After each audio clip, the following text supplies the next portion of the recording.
الحمد لله الذي هدانا لهذا وما كنا لنهتدي لولا أن هدانا الله لقد جاءت رسل ربنا بالحق الصلاة والسلام والتحية والإكرام على سيد أصل ما في الوجود سر الله في كل موجود نقطة دائرة الوجود صاحب لواء الحمد والمقام المحمود اسمه مكتوب مرفوع مشفوع منقوش في اللوح والقلم سيد العرب والعجم جسمه مقدس مطهر منقر في البيت والحرم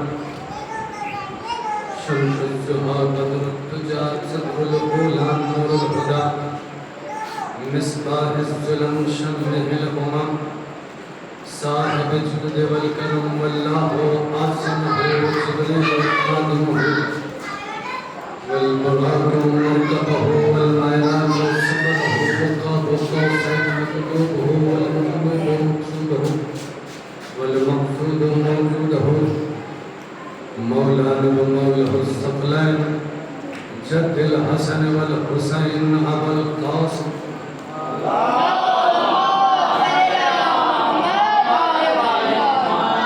وآل بيته الطيبين الطاهرين المعصومين المظلومين ولعنة الله على أعدائهم أجمعين أما بعد قال سبحانه في كتابه الكريم قوله الحق بالحق بسم الله الرحمن الرحيم هو الذي أرسل رسوله بالهدى والسلام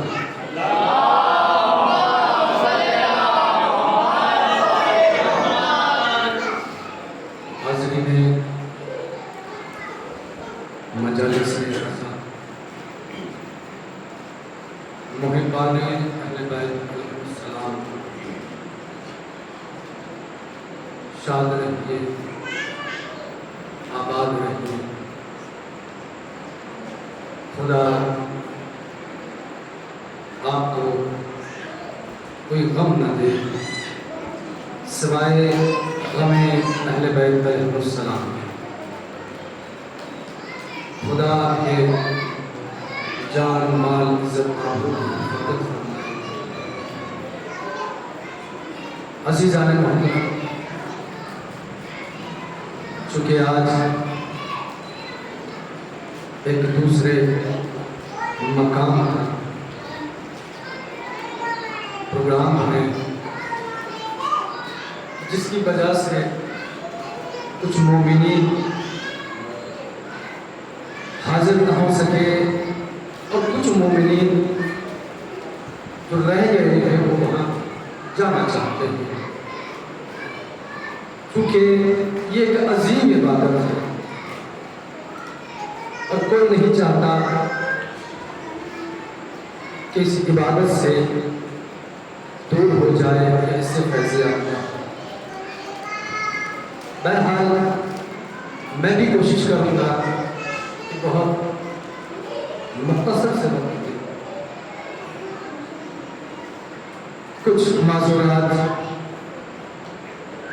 آپ حضرات کے ذہن عالیہ کے حوالے کریں۔ عزیزان محترم، ہماری بحث چل رہی تھی وہ یہ تھی کہ پروردگار عالم نے اپنے محبوب کو، اپنے نبی کو، اپنے پیارے کو، اشرف المخلوقات کو، جس کے صدقے میں اس کائنات کو خلق کیا، اس نبی کو بھیجا ہدایت دے کر اور انہیں کیوں بھیجا؟ تاکہ وہ دین حق کی تبلیغ کر سکے، اللہ کی وحدانیت کا اعلان کرے اور لوگوں کو اللہ کی جانب بلائے۔ اور پھر عرض کیا تھا کہ اس کے لیے پروردگار عالم نے دو قرآن رکھے، ایک قرآن ہے اور ایک مولا متقیان ہے۔ بہرحال یہ تبلیغ دین کا سلسلہ چلا، لوگوں نے معرفت حاصل کی اور کچھ نے اس نبی کو نہیں پہچانا۔ جنہوں نے نہیں پہچانا، جنہوں نے معرفت حاصل نہیں کی، انہوں نے اس نبی کے بارے میں طرح طرح کے کلمات کہے، طرح طرح کے الفاظ کہے اور طرح طرح کی اذیتیں بھی دیں۔ اور جنہوں نے پہچان لیا، جنہوں نے معرفت حاصل کر لی، وہ پھر ایسے ہو گئے کہ اگر نبی کہتے بھی تھے یا امام کہتے بھی تھے کہ چلے جاؤ تو وہ ان کو چھوڑ کر جاتے رہے۔ یہ ہے عزیزان محترم ہدایت حق۔ اور ماشاءاللہ سے ابھی آپ حضرات نے بہترین کلام نظم میں سماعت کیا، سوسمات حضرات بھی ماشاءاللہ بہترین اشعار بیان کر رہے تھے، اور میرے بھائی بھی بہترین اشعار بیان کر رہے تھے۔ اگر اللہ اجازت ہو تو میں بھی بیان کروں کچھ اشعار۔ سب سے پہلے امام سجاد کے حوالے سے 4 مصرے استاد مرحوم مظفر حسین قاسمی صاحب کے۔ وہ فرماتے ہیں کہ لاکھ زنجیر پنہاں بیڑی پنہاں طوق پنہاں، لاکھ زنجیر پنہاں بیڑی پنہاں طوق پنہاں، تیور صبر سے ہر مرحلہ طے کر دوں گا۔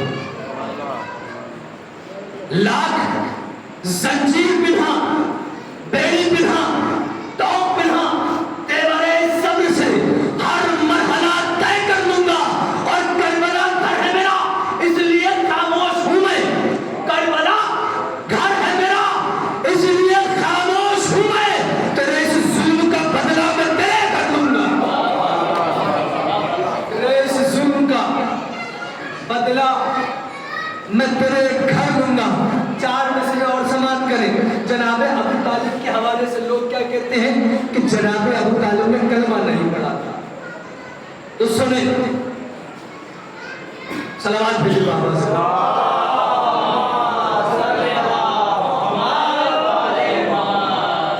لوگ فتوے لگاتے ہیں کہ جناب ابو طالب نے کلمہ نہیں پڑھا۔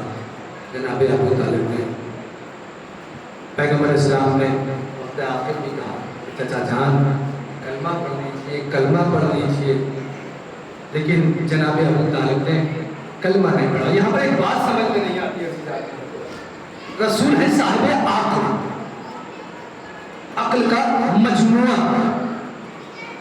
عزیزان محترم، تو پھر یہ بات سمجھ میں نہیں آئی، پھر رسول نے یہ بات کان میں کہی، اور کان میں ہمیشہ وہ بات کہی جاتی ہے تاکہ کسی کو سنائی نہ دے۔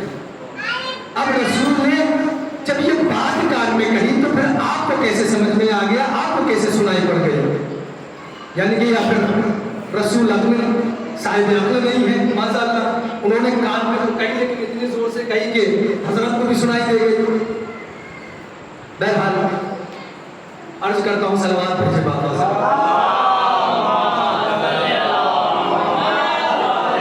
کہ کل قوت و صفات جسے کردگار دے، قبلہ کل قوت و صفات جسے کردگار دے، موت و حیات پر بھی اسے اختیار دے۔ کل قوت و صفات جسے کردگار دے، موت و حیات پر بھی اسے اختیار دے۔ اور ہم نے نہیں سنا، ہم نے نہیں سنا کسی کافر کے لال کو، ہم نے نہیں سنا کسی کافر کے لال کو بیٹی نبی دے اور خدا ذوالفقار دے۔ صلوات بھیجے بابا سے۔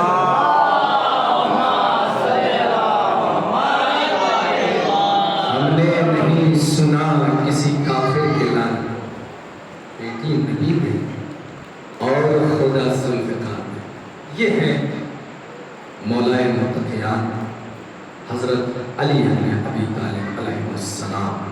صلوات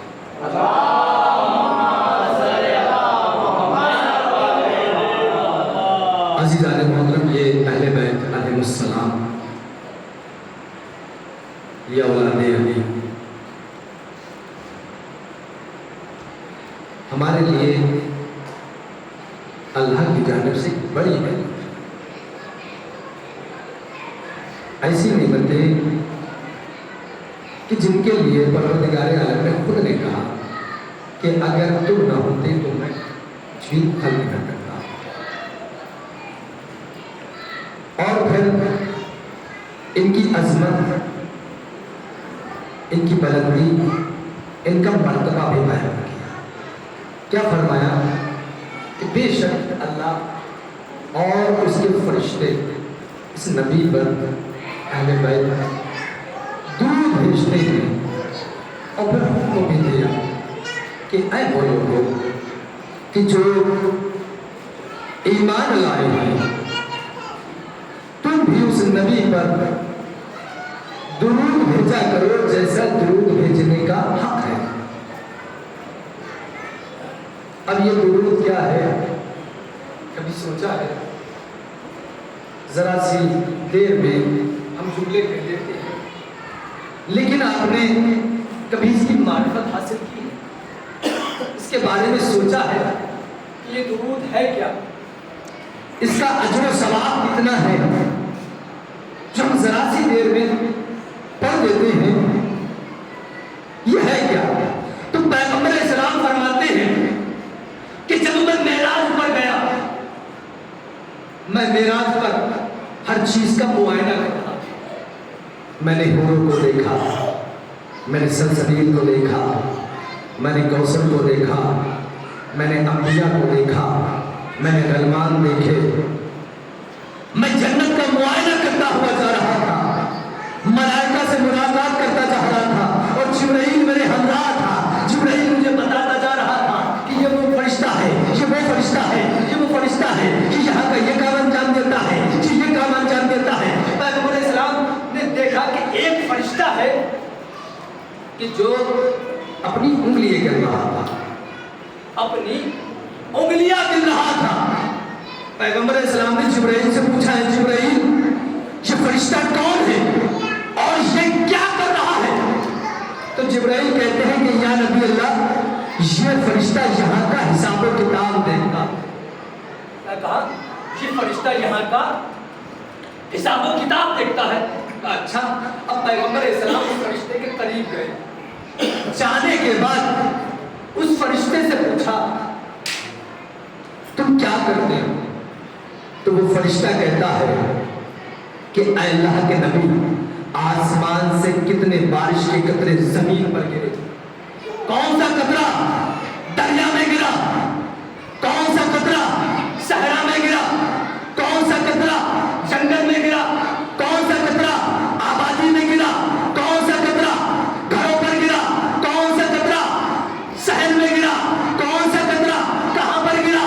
یا رسول اللہ آسمان سے جتنے بھی قطرے زمین کی جانب جاتے ہیں، زمین پر گرتے ہیں، سب میری انگلیوں پر درج ہے، سب کا حساب میرے پاس ہے. لیکن یا رسول اللہ مجھ سے ایک چیز کا حساب نہیں ہوتا.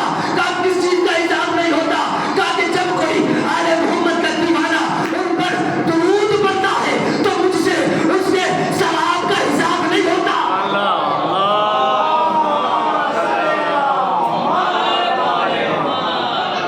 یہ ہے عزیزان محترم، وقت کم ہے.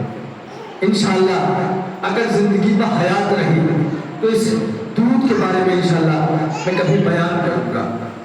یہ ہے آل محمد کہ جن کی عظمت یہ ہے، کہ جن کی منزلت ہوئی ہے کہ ایک مرتبہ اگر ہم درود بھیج دیں تو وہ فرشتہ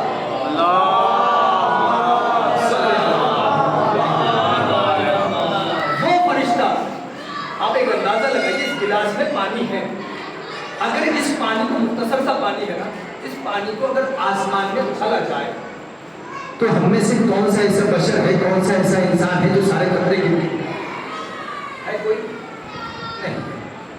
لیکن وہ فرشتہ جو بے حساب بے شمار لا تعداد قطرے آسمان سے گرتے ہیں ان کو بھی گر دیتا ہے, لیکن وہ بھی کہتا ہے کہ جب کوئی آل محمد کا دیوانہ صلوات پڑھتا ہے, درود بھیجتا ہے آپ پر, تو مجھ سے اس کے ثواب کا حساب نہیں ہوتا.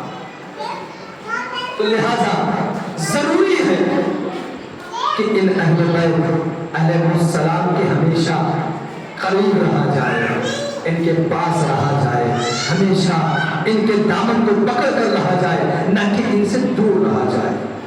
لوگ اکثر کہہ دیتے ہیں کہ بھائی ہمیں فضیلت سمجھ میں نہیں آتی, اہل بیت سمجھ میں نہیں آتے. ایک بادشاہ نے بھی کہا تھا اور اس کا جواب ایک دیوانے نے دیا. ایک بادشاہ نے کہا تھا ہارون رشید نے کہ بھائی علی کے فضائل ہمارے ذہن میں نہیں آتے, علی کی فضیلتیں ہمارے دماغ میں نہیں سماتی. یہ کہہ کے اب ہمارے علی کا دیوانہ, جسے لوگ دیوانہ کہہ کر پکارتے تھے, لیکن وہ دانا تھا جس کا نام بہلول دانا تھا. سننے کے بعد وہاں سے چل دیے. ایک دریا کے کنارے بیٹھے, ہاتھ میں ایک کوزہ تھا, کوزے کو دریا سے بھرتے تھے, بھرنے کے بعد اسے دیکھتے تھے اور پھر دریا میں ڈال دیتے تھے, بھرتے تھے پھر دریا میں ڈال دیتے تھے, بھرتے تھے پھر دریا میں لوٹ دیتے تھے. اب یہ ماجرا بادشاہ نے دیکھا, یہ دیوانہ یہ کیا کر رہا ہے, بالکل دیوانہ ہی ہے سچ میں. لیکن شک اسے بھی تھا, کبھی کبھی کہتا تھا کہ بہلول دنیا تمہیں کہتی ضرور ہے دیوانہ, لیکن جب تم باتیں کرتے ہو اور عاقلانہ فیصلے کرتے ہو تو عقل یہ تسلیم نہیں کرتی کہ تم دیوانے ہو. دیکھا کہ بھائی بہلول جو ہے وہ کبھی کوزے کو بھرتا ہے, کبھی اس کو لوٹ دیتا ہے, بھرتا ہے پھر لوٹ دیتا ہے, بھرتا ہے پھر لوٹ دیتا ہے. بہلول پاگل ہو گئے ہو, یہ کیا کر رہے ہو, کوزے کو بھرتے ہو اور پھر لوٹ دیتے ہو, پھر بھرتے ہو پھر بھر دیتے ہو, آخر کیا کرنا چاہتے ہو؟ کہ کرنا یہ چاہتا ہوں, میں یہ چاہتا ہوں کہ اس دریا کو اس کوزے میں سمیٹ لوں, اس دریا کو کوزے میں سمیٹ لوں. میں کوزے کو بھرتا ہوں, پھر دیکھتا ہوں کہ دریا تو کوزے میں آیا ہی نہیں, پھر پلٹ دیتا ہوں, پھر کوشش کرتا ہوں کہ کوزے میں دریا سما جائے. تو کہتا ہے بہلول ارے پاگل ہو گئے ہو, اتنا بڑا دریا ارے کوزے میں سما سکتا ہے, کہا کہ جب یہ دریا ایک کوزے میں نہیں آ سکتا تو پھر علی کے فضائل اتنے سے ذہن میں کیسے آ سکتے ہیں؟ علی کے فضائل اتنے سے ذہن میں کیسے آ سکتے ہیں, جس کے لیے پیغمبر اسلام نے کہا تھا کہ اگر تمام اشجار قلم بن جائے, زمین و آسمان فرق بن جائے, جن و انس لکھنے کے لیے بیٹھے تو بھی ایک علی کا فضائل لکھ نہیں سکتے. صلوات بھیجے بابا سے.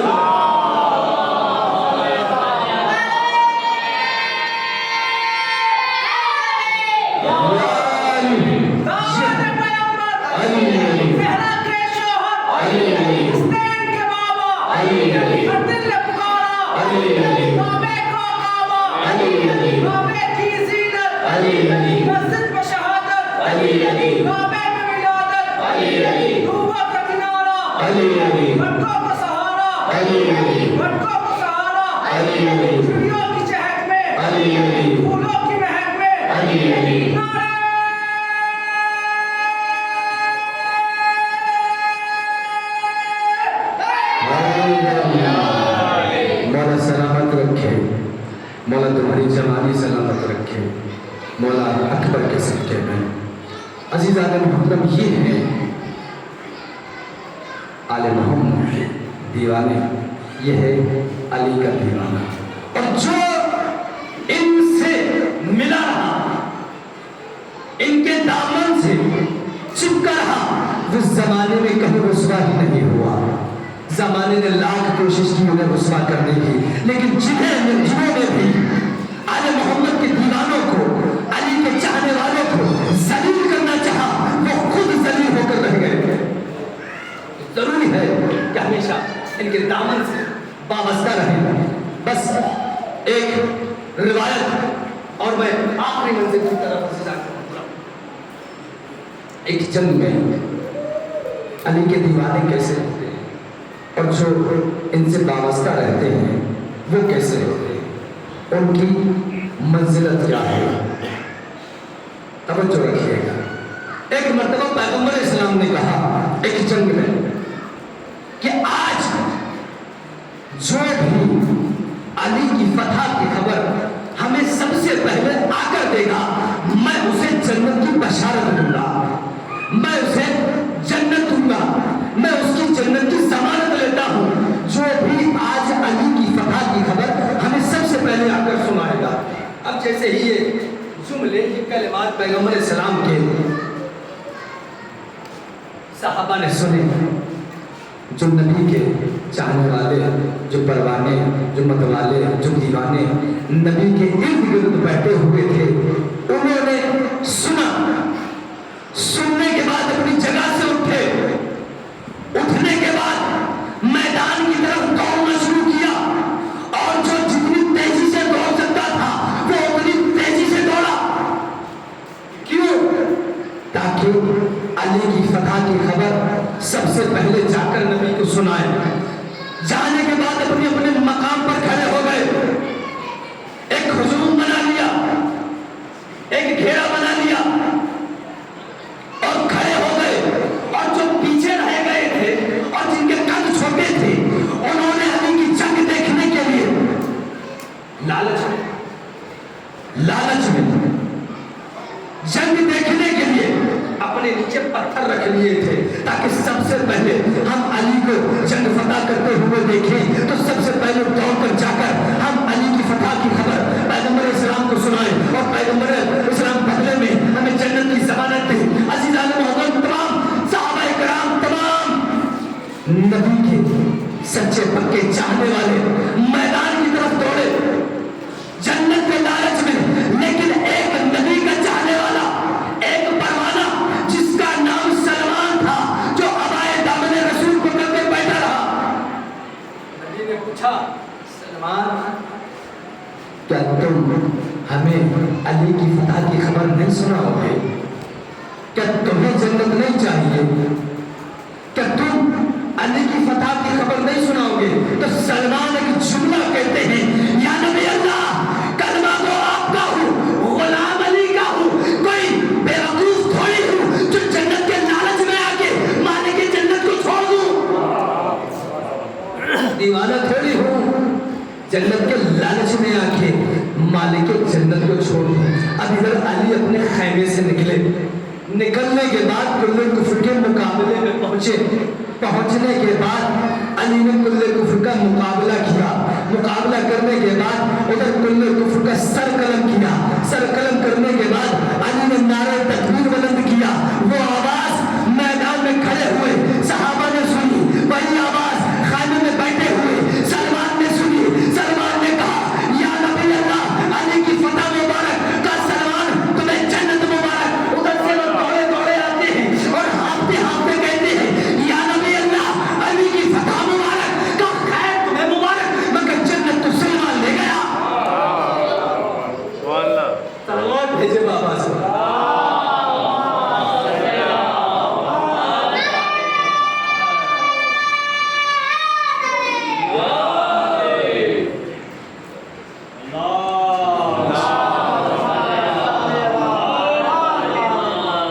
مگر جنت تو سلمان ہے. یہ ہے آل محمد, جو ان سے وابستہ ہو گیا وہ کبھی گمراہ ہوا ہی نہیں. اور یہ آل محمد وہ ہیں جو ان کے دامن سے وابستہ ہو جاتا ہے تو جنت اس کا مقدر بن جاتی ہے.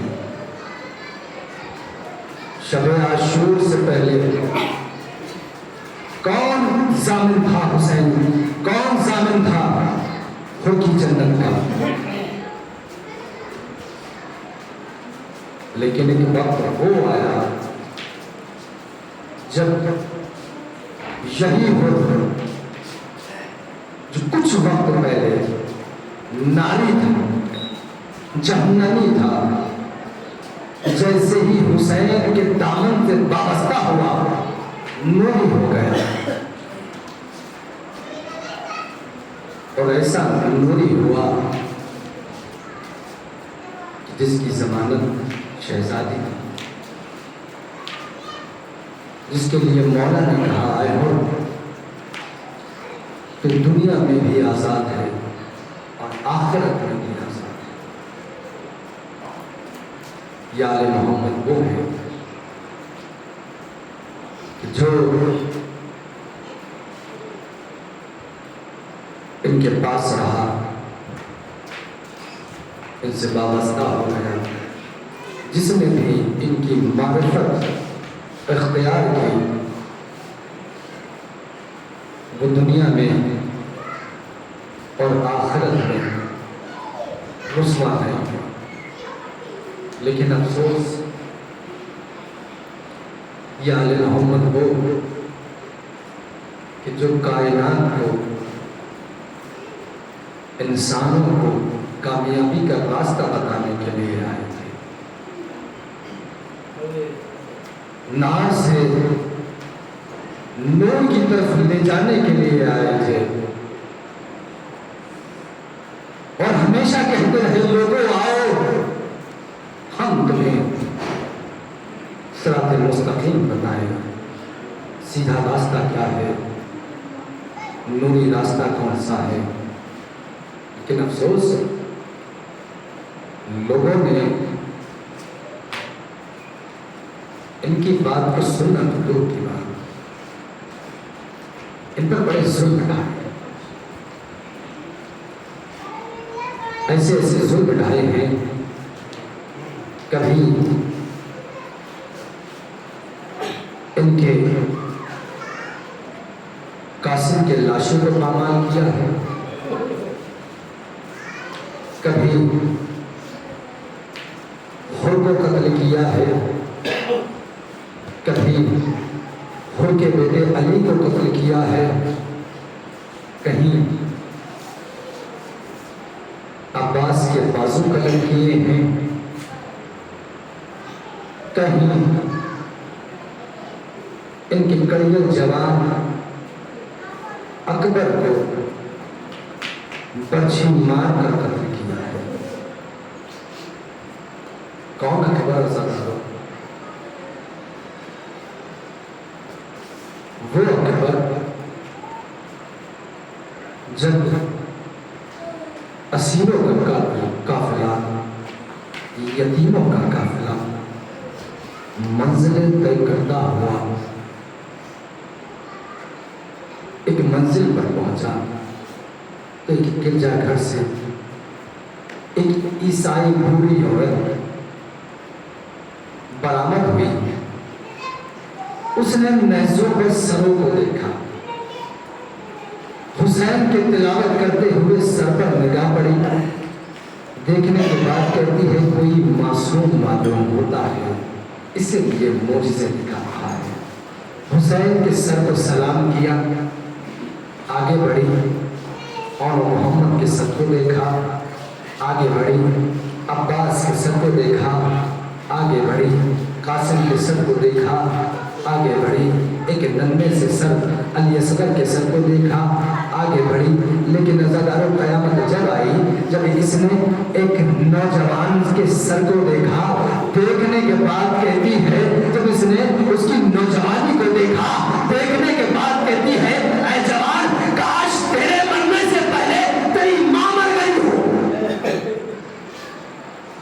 تیری ماں نے تیرا داغ نہ اٹھایا ہو، تیرے مرنے سے پہلے تیری ماں مر گئی ہو۔ عزادارو کسی کی آواز آئی، ارے اس کی ماں کو موت بھی نہیں آئی، اس کی ماں بھی زندہ ہے، جو دیار و دیار پھیلائی جاتی ہے۔ کون ماں؟ کون ماں؟ وہ دکھیائی ماں جسے لیلا کہا جاتا ہے۔ چند مسائل پڑھنے ہیں، بس سن لینا، میں نے سب چھوڑ دیا۔ عزادارو جب اکبر شہید ہوئے ہیں نا، اور حسین اکبر کے لاشے پر پہنچے ہیں، پہنچنے کے بعد حسین نے اکبر کا لاشا اٹھایا. بس چند جملے پڑھنے ہیں, تصور کرتے رہا تو قیامت کے جملے پڑھ رہا ہوں. اکبر کے لاشے کو اٹھانا چاہا لیکن اکبر کا لاشا نہیں اٹھا. ضعیف باپ سے اللہ جانے حسین اکبر کا لاشا خیمے تک کیسے لے کر گئے. چند جملے ہیں ذرا تصور کر رہے ہیں قیامت کے جملے. اکبر کا لاشا جب حسین خیمے کے در پر لے کر پہنچے ہیں اور جیسے ہی حسین نے اکبر کے لاشے کو رکھا ہے, جیسے ہی حسین نے اکبر کا لاشا رکھا, تمام بیویاں ہائے اکبر ہائے اکبر ہائے اکبر کرتی ہوئی اکبر کے جنازے کے گرد اکٹھی ہوئی. کوئی بیوی کہتی تھی ہائے اکبر ہائے اکبر, کوئی بیوی اپنے سر کا ماتم کرتی تھی, کوئی سینہ پیٹتی تھی, کوئی اپنا منہ پیٹتی تھی, اکبر کا ماتم کرتی تھی. تمام بیویاں اکبر کو رو رہی تھی, اکبر کی لاش کے گرد اکبر کا ماتم کر رہی تھی. لیکن حسین نے دیکھا کہ تمام بیویاں آ گئی ہیں, تمام بیویاں جمع ہیں, لیکن اکبر کی ماں لیلا نظر نہیں آتی. حسین کہتے ہیں اے بہن زینب, ارے تمام بیویاں یہاں موجود ہیں لیکن اکبر کی لیلا ماں لیلا کہاں ہے. جس سنتے ہی جناب زینب نے ایک خیمہ دیکھا, جناب لیلا نظر نہیں آئی. دوسرا خیمہ دیکھا, جناب لیلا نظر نہیں آئی. لیکن یہ خیمے میں جب جناب زینب پہنچی ہے تب کیا دیکھتی ہے, اکبر کی ماں لیلا خیمے کے کبھی اس کونے سے ٹکراتی ہے, کبھی اس کونے سے ٹکراتی ہے, کبھی اس کونے سے ٹکراتی ہے, کبھی اس کونے سے ٹکراتی ہے. جناب زینب نے جب یہ منظر دیکھا تو ایک مرتبہ کہا اے بھابھی جان, ارے اکبر کا لاشا آ گیا ہے, کیا آپ اکبر کو نہیں دیکھو گی. کہا بہن زینب, ارے میرا دل بھی اکبر کو دیکھنے کے لیے بے قرار ہے, لیکن بہن زینب ارے میں کیا کروں, جب بھی میں خیمے سے باہر نکلنا چاہتی ہوں تو خیمے کے کبھی اس کونے سے ٹکرا جاتی ہوں, کبھی اس کونے سے ٹکرا جاتی ہوں, کبھی اس کونے سے ٹکرا جاتی ہوں. اس لیے کہ جب سے میرا اکبر مجھ سے جدا ہوا ہے مجھے کچھ نظر نہیں آتا, میری آنکھوں کی بیائی چلی گئی.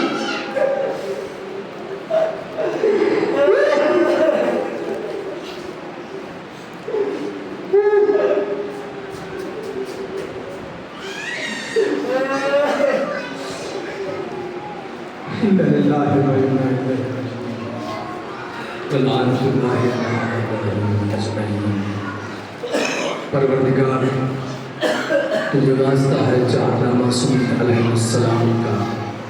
پروردگار ان آنسوؤں کا, اس ذکر کا جو بھی تم نے اجر و ثواب معین کیا ہے اس کا ہم سب کو مستحق قرار دینا. پروردگار جو واسطہ ہے چاہتا معصوم علیہ السلام کا, جہاں جہاں بھی مومنین و مومنات آباد ہیں ان کی جان مال عزت آبرو کی حفاظت فرما. پروردگار تجھے واسطہ ہے چاہتا معصوم علیہ السلام کا, ایران, فلسطین, غزہ, سیریا, عراق اور جہاں جہاں بھی شیعہ حیدر کرار موجود ہیں ان ملکوں کی اور ان مومنین کی حفاظت فرما. میرے معبود تجھے واسطہ ہے چاہتا معصوم علیہ السلام کا, ہمارے علماء حق کی حفاظت فرما. پروردگار تجھے واسطہ ہے اسیران کربلا کا. میرے معبود جہاں بھی مومنین بجرم و خطا قید میں ہیں میرے معبود انہیں جلد سے جلد رہائی عطا فرما. میرے معبود تجھے واسطہ ہے چاہتا معصوم علیہ السلام کا, تجھے واسطہ ہے اسیران کربلا کا, تجھے واسطہ ہے صبر حسین کا. میرے معبود جہاں جہاں مومنین پردیس گئے ہوئے ہیں میرے معبود ساتھ خیریت کے ان کو وطن واپس پہنچا. میرے معبود تجھے واسطہ ہے چاہتا معصوم علیہ السلام کا. میرے معبود تجھے واسطہ ہے خصوصاً بیمار کربلا کا, بیمار مدینہ کا میرے معبود جہاں جہاں بھی مومنین و مومنات بیمار ہیں میرے معبود انہیں جلد از جلد شفائے کاملہ و عاجلہ میرے معبود تجھے واسطہ ہے چاردہ موسم علیہ السلام کا میرے معبود خون منتقم حسینی کے ظہور میں تعجیل فرما اور ہمیں ان کے آباد و انسان میں شمار فرما حسین